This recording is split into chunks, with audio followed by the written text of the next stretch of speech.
Hi everyone, welcome back to channel. बच्चों, आज का ये वीडियो बहुत बहुत ज्यादा इंपॉर्टेंट होने वाला है। आज हम बात करने वाले हैं एक्चुअल आपकी कैप राउंड प्रोसेस के रजिस्ट्रेशन के ऊपर। ठीक है, आपका भी एडमिशन प्रोसेस शुरू होने वाला है, उसका रजिस्ट्रेशन आपको कैसे करना है स्टेप बाय स्टेप मैं आपको लास्ट ईयर का सेटअप लेके बताने वाला हूं। ठीक है, सेम हर साल सेम सेटअप होता है। सिर्फ आपको ये वीडियो अगर आपने देख लिया, जैसे ही रजिस्ट्रेशन स्टार्ट होगा आप अपने आप से फॉर्म भर लोगे। ठीक है, 10 मिनट में आप पूरा फॉर्म भर दोगे, इस बात की मैं गारंटी देता हूं। ठीक है, मेरी जरूरत आपको नहीं पड़ेगी उस वक्त। तो इस वीडियो को बहुत ध्यान से देखना है, वीडियो को सेव करके रखना, वॉच लेटर में डाल के रखना। लेकिन ये वीडियो बहुत ज्यादा इंपॉर्टेंट है, हर एक बच्चा शांति से इस वीडियो को देखेगा। ठीक है, स्टेप बाय स्टेप आज हम रजिस्ट्रेशन देखने वाले पूरे एडमिशन प्रोसेस का। लेकिन उससे पहले चैनल को सब्सक्राइब कर लेना। जब तक कि आपका एक बेस्ट कॉलेज में एडमिशन नहीं हो जाता बेटा, तब तक मैं आपके साथ रहूंगा। हर दिन मेरे वीडियोस आप तक पहुंचने चाहिए, इसीलिए चैनल को सब्सक्राइब कर लेना। जब आपका अच्छे कॉलेज में एडमिशन हो जाए तब मुझे अनसब्सक्राइब कर दिया तो भी चलेगा। ठीक है, लेकिन सब्सक्राइब जरूर कर लेना। अभी कैप राउंड रिलेटेड सारी अपडेट्स आपकी व्हाट्सएप ग्रुप पे शेयर होगी, व्हाट्सएप ग्रुप को ज्वाइन कर लेना अगर अभी तक आपने नहीं किया तो। ठीक है,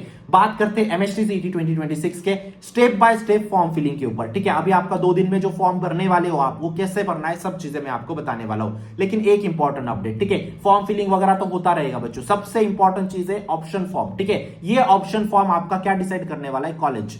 ठीक है, ये ऑप्शन फॉर्म ही मतलब क्या होता है आपका कॉलेज लिस्ट, है ना। कॉलेज लिस्ट आपकी क्या डिसाइड करने वाली है, आपका कॉलेज। जितनी आपकी अच्छी कॉलेज लिस्ट उतना आप एक बेस्ट लेवल कॉलेज में जाओगे। अच्छी कॉलेज लिस्ट मतलब ऐसा है का 60 परसेंटाइल पे COP, वीजीटी, Walchand, PhD, VIT, केजीएसएम, डिसंग, विथाड़ोमल, SPIT, ये सारी कॉलेजेस डाल दिया तो सर मेरी कॉलेज लिस्ट अच्छी है। नहीं, उसको अच्छी कॉलेज लिस्ट नहीं, उसको सबसे खराब कॉलेज लिस्ट बोलते हैं। आपके परसेंटाइल के अकॉर्डिंग सीओपी मिलने वाला है तो क्यों नहीं मिलने वाला है तो क्यों डाला आपने लिस्ट में। आपके अगर 60 परसेंटाइल है तो आपकी कॉलेजेस की रेंज क्या होनी चाहिए, 70 से लेके 50। लास्ट ईयर ऐसे कौन से कॉलेजेस है जो 50 से लेके 70 के बीच में क्लोज हुए थे, वही कॉलेजेस आपकी लिस्ट में चाहिए, उससे ज्यादा ना उससे कम, है ना। क्योंकि अगर आप 60 परसेंटाइल वाला अगर 90 परसेंटाइल के 99 परसेंटाइल का कॉलेज सीओईपी डाल देता है ना, ठीक है, तो चांस क्या होता है, उसको जो कॉलेज मिलने वाला रहता है वो कोई किसी और को मिल गया है, उसको नेक्स्ट राउंड में 50 से भी नीचे लेवल का कॉलेज मिलता है, उसमें उसका लॉस हो जाता है बेसिकली। ये चीज को आपको समझना है। तो कॉलेज लिस्ट आपको एक बेस्ट कॉलेज में एडमिशन दिला सकती है अगर आपकी कॉलेज लिस्ट अच्छे से रही तो। और अगर आपकी कॉलेज लिस्ट खराब रही, एक कॉलेज भी ऊपर नीचे हो गया, तो आपको थर्ड क्लास कॉलेज में एडमिशन दिला सकती है।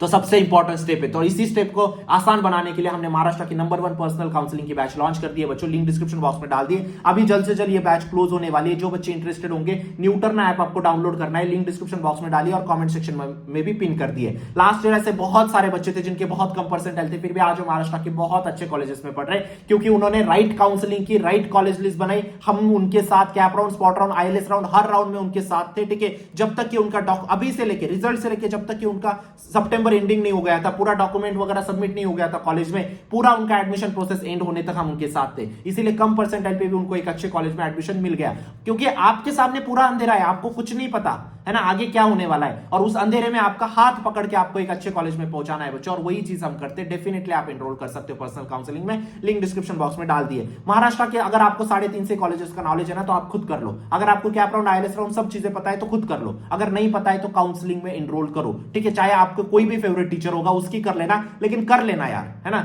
थोड़ी बहुत चीजों के लिए मत सोचना। ठीक है, काउंसलिंग इंपॉर्टेंट है, आपके लाइफ का डिसीजन होता है। ठीक है, डॉक्यूमेंटेशन से लेके स्पॉट तक हम आपके साथ रहते हैं। डॉक्यूमेंट वेरिफिकेशन, आपका option form, CAP round 1 2 3 freeze, float, spot, institute management, scholarship fees, सारी चीजें हम आपकी यहाँ पे कवर करते हैं, 1 to 1 और एंड टू एंड। ठीक है, स्कॉलरशिप तक लास्ट ईयर 2 से 3 लाख रुपए फीस थी बच्चों की, उनकी 0 होगी, सिर्फ उनको राइट स्कॉलरशिप हमने उन तक पहुंचाई। ठीक है, ये सारी चीजें आपको बताई जाएगी। ठीक है, आपको एक पर्सनल काउंसलर अपॉइंट किए जाएंगे बेटा, जो हमेशा आपके साथ रहेंगे। कभी भी आपको कुछ दिक्कत आए आप उनको कॉल कर सकते हो, मैसेज कर सकते हो, वो हमेशा आपको गाइड करते हैं कि बेटा ये फॉर्म फिलिंग में ये दिक्कत आ रही है, आप उनको मैसेज करो, उनको कॉल करो। आपको एक पर्सनल मेंटर असाइन किए जाते हैं। बेसिकली आपकी कॉलेज लिस्ट हम ही बनाते हैं, आपकी परसेंटाइल, कैटेगरी, कौन सी सिटी में आपको एडमिशन लेना है, कौन सी ब्रांच पे लेना है, सारी आपकी रिक्वायरमेंट समझ के हर एक कॉलेज में चेक किया जाता है कहां पे आपका नंबर लग रहा है, उस हिसाब से आपकी कॉलेज लिस्ट वगैरह बनती है। उसी लिस्ट को आपको सीईटी सेल को सबमिट करना होता है, जिससे कि कम परसेंटाइल पे भी एक अच्छा कॉलेज पॉसिबल होता है। ठीक है, चाहे आपके हाई परसेंटाइल होंगे या लो परसेंटाइल होंगे, अगर आपने कॉलेज लिस्ट ढंग से बना लिया आप एक बेस्ट कॉलेज में जाओगे। ठीक है, क्योंकि अभी भी 50% काम बाकी है। इस 50% काम को अच्छे से किया, आप बेस्ट कॉलेज लिस्ट बना के बेस्ट कॉलेज में जा सकते हो। आपकी जिंदगी का सवाल है। ये जो नेक्स्ट 3 महीने है ना बच्चों, ये आपके नेक्स्ट 4 साल डिसाइड करने वाले, और नेक्स्ट 4 साल आपके नेक्स्ट 20 साल डिसाइड करने वाले। तो ये 3 महीने बहुत ज्यादा इंपॉर्टेंट है, अच्छे से डिसीजन लेना। ठीक है, जरूर एनरोल कर लेना पर्सनल काउंसलिंग में। कुछ डाउट होंगे आप इस नंबर पर व्हाट्सएप कर लेना। प्लीज कॉल रिसीव कर पाना पॉसिबल नहीं है इस मोमेंट पे, प्लीज आप कुछ भी डाउट होंगे व्हाट्सएप कीजिए। लीजिए। ठीक है, बात करते हैं अभी हम फॉर्म फिलिंग के ऊपर। ठीक है, हम डायरेक्ट पोर्टल पे जाते हैं। इस प्रकार का पोर्टल आपका अभी भी आपको दिखेगा। ठीक है, जैसे ही इस पोर्टल पे जाते हो बेटा, आपको करना है न्यू रजिस्टर और ऑलरेडी रजिस्टर्ड पे क्लिक। ठीक है, ये पोर्टल लाइव हो जाएगा। ठीक है, दो दिन में हो जाएगा आपका लाइव। ठीक है, इस पे क्लिक करने के बाद आपको आपका रजिस्टर्ड ईमेल आईडी और आपका पासवर्ड आपको डालना होता है। ठीक है, जो बच्चे पासवर्ड भूल गए होंगे वो फॉरगॉट पासवर्ड करके भी अपना अपना रजिस्ट्रेशन शुरू कर सकते हैं। ठीक है, उसके बाद आपको जाना है सेंट्रलाइज एडमिशन प्रोसेस के ऊपर। कैप का ऐसा एक आपका पोर्टल खुल जाएगा। ठीक है, इसके ऊपर आपको क्लिक करना है ना। इसके ऊपर क्लिक करने के बाद आपको यहाँ पे पूछेगा have you appeared for MST सीटी 2025? नो, 2026 यहाँ पे आएगा, है ना। ये लास्ट ईयर का मैं आपको उठा के बता रहा हूँ, है ना। तो have you appeared for PCM MST सीटी 2026, तो आपको यस मार्क करना है बेसिकली, है ना। नो मार्क करोगे। नो कौन मार्क करेगा? जो बायोटेक्नोलॉजी करना चाहते हैं, जो बायोमेडिकल करना चाहते हैं, वो नो मार्क करेंगे और उनका इंजीनियरिंग में एडमिशन होगा पीसीबी ग्रुप के वाया, है ना। चलो, उसके बाद जैसे सेव एंड प्रोसीड करोगे आपको इस प्रकार का पोर्टल आ जाएगा। Have you appeared for PCM MST, तो आपको यस मार्क करने पे आपको यहाँ पे आपको एप्लीकेशन नंबर डालना होगा, आपका रोल नंबर डालना होगा, डेट ऑफ बर्थ डालना होगा। ठीक है, चेक पीसीएम डिटेल रिजल्ट, तो आपका जो भी बेस्ट रिजल्ट होगा वो आपको दिख जाएगा, है ना। जो जिसमें भी आपने अटेम्प्ट 1 और अटेम्प्ट 2 में से जिसमें भी आपने बेस्ट स्कोर किया होगा वो आपको चेक पीसीएम डिटेल क्लिक करने के बाद तुरंत दिख जाएगा। ठीक है, उसके बाद आपको कैंडिडेट का फुल नेम यहाँ पे डालना है, आपका नाम, फादर का नाम डालना है बच्चों, मदर का नाम डालना है विदाउट स्पेलिंग मिस्टेक, जो आधार कार्ड में है, जो आपके एचएससी बोर्ड के रिजल्ट्स में वही आपको डालना है। ठीक है, जेंडर डालना है, जेंडर कंफर्म करना है, डेट ऑफ बर्थ डालना है, कंफर्म डेट ऑफ बर्थ, मतलब जो भी डेट ऑफ बर्थ होगी वो दोनों जगह कंफर्म करनी है। ठीक है, एक चीज याद रखना, डेट ऑफ बर्थ हमेशा आपकी वही होनी चाहिए जो आपके आधार पे है, कास्ट सर्टिफिकेट पे है, कास्ट वैलिडिटी पे, बर्थ सर्टिफिकेट पे, वही डेट ऑफ बर्थ आपको डालनी है। ठीक है, सब जगह सेम ही होनी चाहिए बेसिकली, है ना। Father's name, mother's name, date of birth हमने डाल दी। रिलीजन आपको डालना है। ठीक है, हिंदू मुस्लिम जो भी हो रिलीजन आपका हो सकता है। रीजन प्रदेश आपको डालना है, आप गांव में रहते हो शहर में रहते हो। गांव में रहते हो तो आपको रूरल डालना है बेटा, है ना। शहर में रहते हो तो आपको अर्बन डालना है ना। उसके बाद एनुअल इनकम आपका डालना है 4 लाख, 5 लाख, 10 लाख जो भी होगा, है ना। मदर टंग आपको डालनी है, मराठी होगी मैक्सिमम बच्चों की। ठीक है, कुछ बच्चों की सिंधी गुजराती होती है तो वो भी सिलेक्ट कर सकते हैं। नेशनलिटी आपको यहाँ पे इंडियन सिलेक्ट करना है। ठीक है, उसके बाद आपको कम्युनिकेशन एड्रेस यहाँ पे डालना है, आपका पूरा डिटेल एड्रेस यहाँ पे आपको डालना होता है। ठीक है, आपको स्टेट, डिस्ट्रिक्ट वगैरह, तालुका, विलेज, सब चीजें आपको यहाँ पे डालनी है। ठीक है, टेलीफोन नंबर वगैरह सारी चीजें, है ना। उसके बाद आपको कैप्चा डालना होगा। ये कैप्चा एज इट इज सीधे डाल के आपको सेव एंड प्रोसीड करना होगा, मोबाइल नंबर, ईमेल आईडी वगैरह डाल के। ठीक है, उसके बाद जैसे मोबाइल नंबर, ईमेल आईडी डालोगे आपको मोबाइल नंबर पे आपका ओटीपी आएगा। याद रखना, वो मोबाइल नंबर पे बैलेंस रिचार्ज करवा लेना। क्या करवा लेना? रिचार्ज करवा लेना, वो इंपॉर्टेंट है ना। यहाँ पे आपको आपका ओटीपी डालना रहेगा।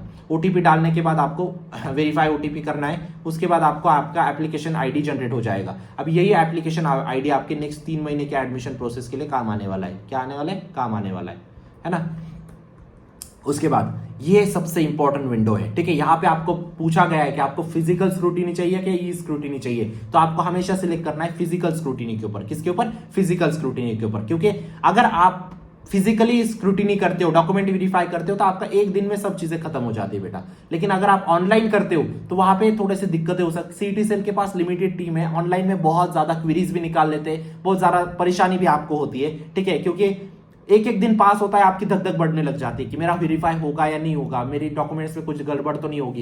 ये एक दिन का खेल है फिजिकल स्क्रूटिनी। आपके मम्मी पापा के साथ जाओ, एक दिन निकालो, एक दिन में पूरा डॉक्यूमेंट वेरिफिकेशन करके आओ। ठीक है, तो अगर मैंने फिजिकल पे क्लिक किया तो आपको यहाँ पे डिस्ट्रिक्ट सिलेक्ट करना है, आपका स्क्रूटिनी सेंटर, उस डिस्ट्रिक्ट में कौन कौन से स्क्रूटिनी सेंटर है वो आपको सारे दिख जाएंगे। वो उसमें से एक सिलेक्ट करना है आपको, डेट सिलेक्ट करनी है, कौन से दिन आपको जाना है, वो स्लॉट आपका बुक हो जाएगा, है ना। स्लॉट बुक करने के बाद आपको उस दिन वहां पे पहुंच जाना है। ठीक है, स्लॉट के अकॉर्डिंग ही लेते हैं स्क्रूटिनी सेंटर पे। ठीक है, अभी रूरल एरिया में ज्यादा स्टूडेंट नहीं होते तो कभी भी जाते तो भी हो जाता है, लेकिन आपको स्लॉट बुकिंग करनी है। जब आप फिजिकल वेरिफिकेशन चूज करोगे तभी आपको करना रहता है। ठीक है, उसके बाद आपको यहाँ पे कैंडिडेट टाइप पूछा जाता है, कैंडिडेट टाइप, है ना।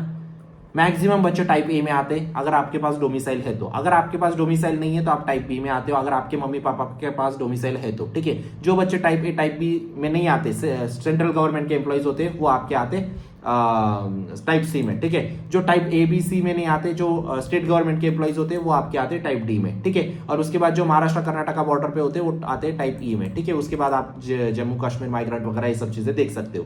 मैक्सिमम बच्चे आपके टाइप ए में आ जाते हैं, तो टाइप ए आपको यहाँ पे सिलेक्ट करना है। उसके बाद जैसे आप सेव एंड प्रोसीड पे क्लिक करोगे, उसके बाद आपको यहाँ पे डॉक्यूमेंट्स देने होंगे, ठीक है, मतलब डॉक्यूमेंट्स बताने होंगे, ठीक है। टाइप ऑफ डॉक्यूमेंट आपको यहाँ पे सिलेक्ट करना रहेगा, ठीक है। जो भी आप डोमिसाइल प्रूव करने के लिए जो भी डॉक्यूमेंट दे रहे हो वो, ठीक है। उसके बाद डोमिसाइल सर्टिफिकेट हो सकता है या बर्थ सर्टिफिकेट हो सकता है, ठीक है। सिलेक्ट डिस्ट्रिक्ट फ्रॉम विच आपने 10वीं कहाँ से पास किया है वो डिस्ट्रिक्ट आपको यहाँ पे सिलेक्ट करना होगा, ठीक है। आपने select the district from which candidate has pass HSC, आपने 12वीं कहाँ से किया है वो आपको सिलेक्ट करना होगा, ठीक है। आपको select the district from HSC pass diploma, ठीक है। आपको यहाँ पे जस्ट अ सेकेंड ना, select the district from which candidate has pass HSC diploma technology, है ना। सिलेक्ट द तालुका, हाँ यहाँ पे आपको तालुका सिलेक्ट करना है, यहाँ पे डिस्ट्रिक्ट सिलेक्ट करना है, सॉरी मैं कंफ्यूज हो गया था, है ना।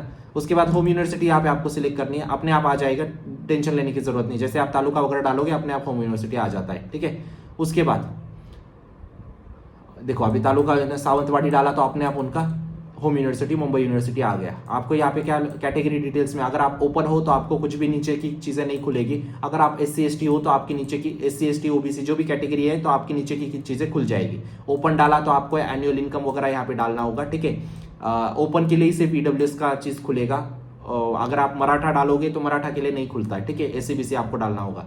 कास्ट आपकी डालनी है, कुछ भी हो सकती है, कास्ट आपकी कुछ भी हो सकती है, मराठा हो सकती है, कुछ भी हो सकती है ना। उसके बाद एनुअल इनकम डाला है आपको, ठीक है। EWS आपके पास है नहीं है, ठीक है। अप्लाइड बट नॉट रिसीव्ड, ये भी ऑप्शन आपके लिए खुला रहता है, ठीक है। आपने अप्लाई किया बट रिसीव नहीं हुआ तो वो भी आप वहां पे मार्क कर सकते हो, ठीक है। मेरे पास ये है रिसिप्ट है अगर आपके पास तो वो भी चल जाएगा, ठीक है। अगर आप कैटेगरी सिलेक्ट, अभी ओपन सिलेक्ट किया था तो आपने को सब चीजें आ गई थी, ठीक है। अगर कैटेगरी सिलेक्ट करते हो तो आपको तीनों चीजें अपलोड करनी होगी यहाँ पे, caste certificate, cast validity, non creamy layer, yes yes yes mark करना होगा, या फिर अप्लाई किया है अभी तक आया नहीं ये मार्क करना होगा आपको, ठीक है। नो है तो आपका फॉर्म आगे नहीं बढ़ेगा, है ना। आपको SC BC के लिए चाहिए सारी चीजें, SC BC OBC NT के लिए, ठीक है। और SC ST के लिए कास्ट सर्टिफिकेट, कास्ट वैलिडिटी सिर्फ लगेगा, है ना।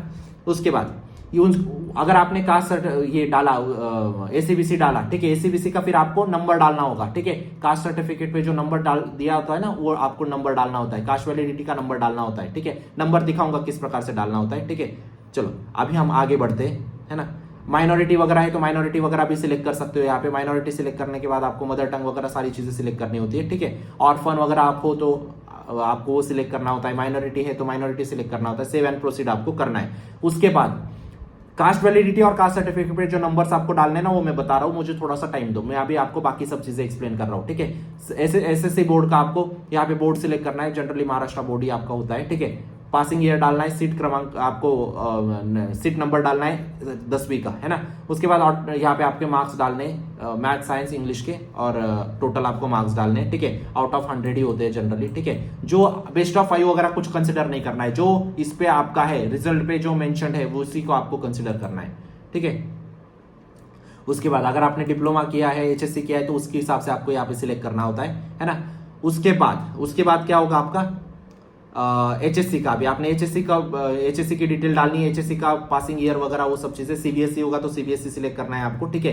यहाँ पे आपको सिर्फ जैसे आप HSC की डिटेल डालोगे अपने आप ये सारी आपकी डिटेल्स फेच हो जाएगी इस प्रकार से, है ना। यहाँ पे आपका जो भी एडिशनल सब्जेक्ट होगा वो भी आप डाल सकते हो, है ना। उसके बाद JEE मेंस के लिए अपियर किया, यस डालोगे तो आपको डिटेल भरनी पड़ेगी, नो डालोगे तो आपको कोई डिटेल नहीं भरनी, है ना। JEE का स्कोर कार्ड वगैरह आपको डालना होगा, है ना, ठीक है। उसके बाद आपका फोटोग्राफ आपको डालना है, सिग्नेचर आपको डालना है, दैट्स इट। फोटोग्राफ आपको सिलेक्ट करना है, सिग्नेचर सिलेक्ट करना है, दैट्स इट। उसके बाद आपके सारे डॉक्यूमेंट्स आपको यहाँ पे डालने होंगे, ठीक है। सारे डॉक्यूमेंट्स आपको यहाँ पे अपलोड करने होंगे, स्कैन करके रखना, याद रखना हर एक PDF आपकी 500 KB से नीचे होनी चाहिए, उसकी ज्यादा की साइज मत रखना, ठीक है।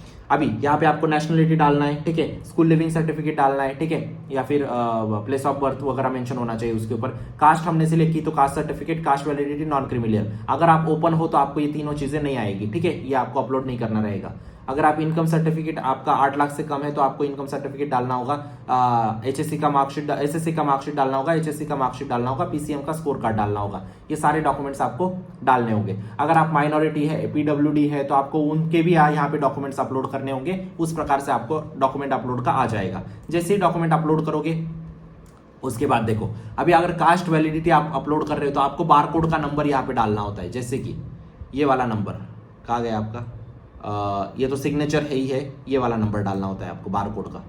ये वाला नंबर होना चाहिए हर एक की कास्ट वैलिडिटी में, ठीक है, कास्ट सर्टिफिकेट कास्ट वैलिडिटी में, है ना। सिलेक्ट इशूइंग अथॉरिटी, ठीक है, इशूइंग अथॉरिटी कौन है आपका, सब डिविजनल ऑफिसर, ठीक है, ये आपको सिलेक्ट करना है ना। ठीक है।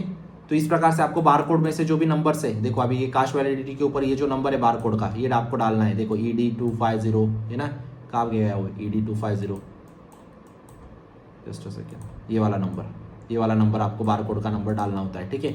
उसके बाद क्या पूछा है उन्होंने, जस्ट अ सेकेंड, ज्यूरिडिक्शन, ठीक है, उसमें आपको डालना होता है। देखो अभी मैं आपको बताता हूँ, ज्यूरिडिक्शन क्या होता है आपका, सब डिविजनल ऑफिसर, ठीक है। ये सब चीज़ें आपको डालनी होती है ना। यहाँ पे आपको सब जो जो वैलिडिटी में मेंशन किया होता है वो सारी चीज़ें आपको यहाँ पे लिखनी होती है बेसिकली, है ना। डिस्ट्रिक्ट वगैरह आपको लिखना होता है, ऑटोमेटिक चीज़ें आ जाती है, ज़्यादा लोड लेने की ज़रूरत नहीं है, ठीक है।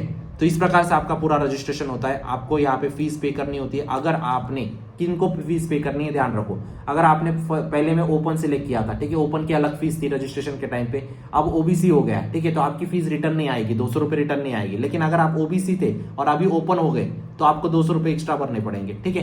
तो इस प्रकार से जो भी 200-800 रुपये आपकी फीस आएगी उसका ज्यादा लोड मत लेना, ठीक है। अगर आपके चेंजेस होते तो पर चेंज आपकी फीस होती है, चेंजेस नहीं होते तो आपको कोई एक्स्ट्रा फीस नहीं भरनी पड़ती, अगर कैटेगरी वगैरह में चेंजेस नहीं हुए तो ये सारा आपका रजिस्ट्रेशन प्रोसेस था बच्चों, ठीक है। मुझे पता है बहुत सारे बच्चों के ऊपर से गया होगा, सिर के ऊपर से गया होगा मैं समझ सकता हूं, लेकिन जब आपके सामने फॉर्म खुलेगा ना, तब अगर आप ये वीडियो लेके बैठोगे तो आपको आसानी हो जाएगी, ठीक है। चाहे तो मैं फिर से एक वीडियो डाल दूंगा लाइव फॉर्म के साथ, ठीक है, टेंशन मत लो। लेकिन थोड़ी थोड़ी आइडिया लग गई, थोड़ी थोड़ी आइडिया लगना ही जरूरी है, ठीक है। लेकिन अभी आपका सबसे ज्यादा बड़ा फोकस किस पे होना चाहिए, ऑप्शन फॉर्म के ऊपर। अगर आपकी कॉलेज लिस्ट अच्छी है तो ये आपको एक बेस्ट कॉलेज मिलेगा। कैप राउंड में अगर काउंसलिंग अच्छे से की तो ये आपको एक बेस्ट कॉलेज मिलेगा, इस बात की मैं गारंटी देता हूँ। आपकी जिंदगी का सवाल है, यहाँ पे गड़बड़ मत करना, कुछ दिक्कत है व्हाट्सएप करना, कॉल मत करना बेटा, ठीक है। 18,000 से भी ज्यादा बच्चों को पर्सनल काउंसलिंग प्रोवाइड कर चुका हूँ, पूरी टीम आपके साथ रहती है। डेफिनेटली आप एनरोल कर लेना, व्हाट्सएप ग्रुप को ज्वाइन कर लेना और चैनल को जरूर सब्सक्राइब कर लेना। मिलते हैं नेक्स्ट वीडियो में, तब तक के लिए see ya bye, take care, thank you.